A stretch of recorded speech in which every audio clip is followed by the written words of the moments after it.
তিনজনকে একাত্রে গ্রাস করো। জঠরে অজস্র ক্ষুধা, তুলে দিন আমার ক্ষুধার আহার।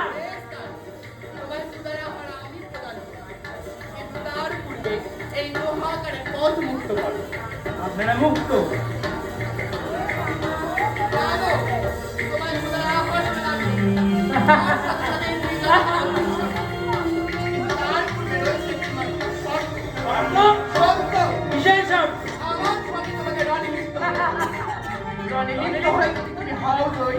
তবেই তোমার মনোবাঞ্ছা করলাম।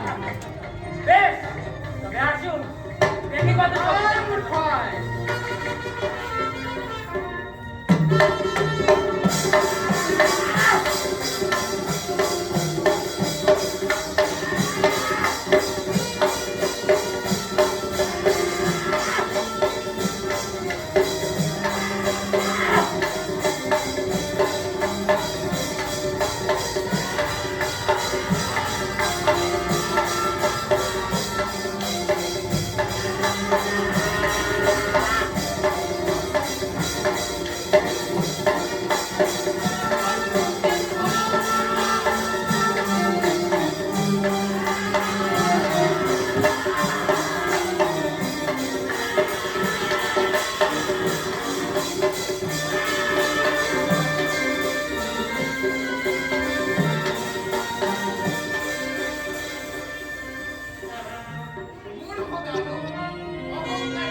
তোমার মনের আশা হবে না পূর্ণ, তোমার মনে আশা হয়ে যাবে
দ্বাদশ ঝড়ের অধিপতি তার সঙ্গে নবনামাকরণ করলাম, তোমার সন্তানের নবনামাকরণ করলাম জরাসুর। স্বর্গমর্ত পাতাল হতে নেবে তুমি পূজা, বিশ্বের বুকে দেবীত্বের রাজ করিবে। বেশ পূজা, পাপ করেছিল আমার পুণ্য, দক্ষিণ কেন রেখেছে? দক্ষিণ শূন্য হবে বাবা। ওই যে দেখো তোমরা রক্তাবতী তোমার দক্ষিণ শূন্য করবে। আজ আমি হেঁটে মনে দেবীর কাছে ভাই, তবে কোথা পাবো আমি শক্তি? এই তুলে দিলাম তোমার হাতে এই শক্তি। এটা হতে হবে তোমার মায়ের আগমন, সেটা শুভবার্তা প্রদান করবে। আর যেটা হবে তোমার মায়ের নামে বটুয়ানি উচ্চারণ, এই সঙ্গে ধরে হবে পরিণত শত শত শকুনের ফলিতে। আপনার কথা আমি অক্ষরে অক্ষরে পালন করব। প্রণাম। কন্যায় সজ্জিত করেছে মীরা কন্যা। এইবার প্রয়োজন রয়েছে। এবার প্রয়োজন হয়েছে তোমার বাহনের বুদ্ধি।